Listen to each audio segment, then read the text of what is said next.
Well, research I think can mean a lot of different things for different disciplines. And in my case, I did a PhD in sociology and then taught in a architecture school for many years, and now in a art department where a lot of my work has to do with computers and computer science. So in a way, the research that I do kind of draws from a lot of these different a lot of the different perspectives all at once. But I suppose that for me personally, I guess it sort of has to do with a kind of nagging feeling that the models that we have of the world with which we use to govern the world or make the world um, are somehow broken or inadequate and need some some kind of some kind of revision or some kind of um, transformation, or need to be attacked on some kind of way. And I think that part of the reason people go into research and part of research to do this is a sense, and on one level and in some kind of way, um, that that's the case, and that they have perhaps some perspective on some idea where they can see the seams or the cracks in those models, and they want to investigate those further, see how far they can break them apart, see where they go, see what happens when they pull on these threads in a certain way. And I think almost by definition, I think people who spend their lives doing research in this way have probably had some experience where they felt as if they were right about this in some way, that what they saw or what they were able to produce was true, but that they were perhaps the only one at that time who saw it this way. And so there was a sense of feelings of perhaps you were right, even if uh, those around you, perhaps in some kind of authority, um, told you were wrong. And then maybe over a period of time, you come to have some sense that not validation, but maybe some sort of way where it turns out that you were right after all. Um, and that those I think, are the kinds of experiences which take a long time to gestate and germinate. Right? They're not kind of like one day some great man told you that you should be an astronomer, or that piano fell on your head one day in the middle of the thing, and all of a sudden you're going to sort of do this. I think it more has to do with a kind of um, an interest in seeing the world and describing the world in a particular way, and building that perspective over a period of time in such a way that there's a sense that you may turn out to have been right. At the same time, though, inevitably then there's ways in which you may have thought you were right where it turns out that you were wrong,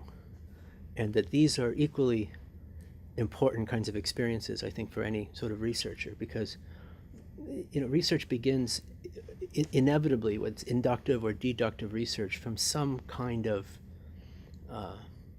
hunch, some sort of way in which the tonality of what somebody said, or the strange juxtaposition or blur by which you look at something,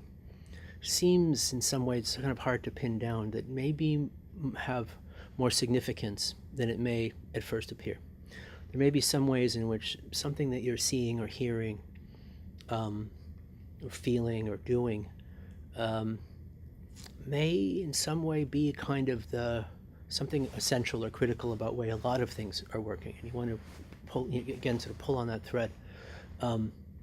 and explore it. And so there's a I think there's a sense over time by which you come to think about those moments, and whether or not, how much you want to trust those moments, and trust your sense of those moments as something to pursue and something to follow. And so I think those experiences of turning out to be right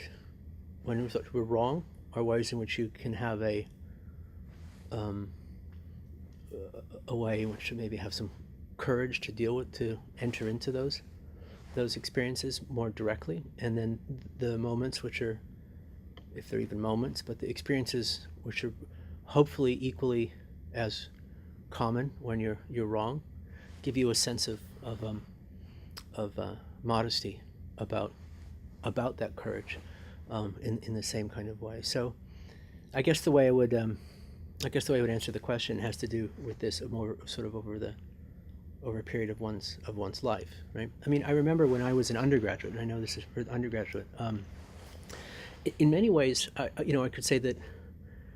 a lot of the really fundamental research questions, at least the way I think of the research questions that I'm working with, continue to work with today, which have to do with, in many cases, the relationships between technology and human culture, society, economics, were ones that the essence of which was formulated when I was an undergraduate, not necessarily with the classes that I was taking, but in some ways against the classes that I was taking. There was a sense that these are the right things to be talking about, but we're talking about them in the wrong way. That these are the important issues, but that the languages that we have and the perspectives that we have at hand are insufficient to what's at stake for these as well. And so, and I think in many ways, I think if you talk to people who have chosen research as a career or a path, they would probably say something similar. That there's in many sort of these core questions that appeared for you at a particular time that are probably closely related to your own personal development and sense of the world and what's it about and what it's for and what's most important, that you continue to work on and continue to work on and continue to work on, and that the topics you might work on. So in my case, for a while, I may be working on issues around architectural design and urbanism for some time. And in my current project the book I just finished has to do with global scale computing infrastructure, and then the next book has to do with robotics and artificial intelligence. And from some perspectives, they may seem like kind of all over the place, but really they're driven by a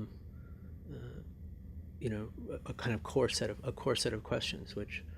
one's own relationship to, I think, is again based on the sense of figuring out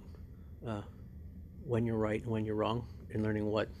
to trust, I guess.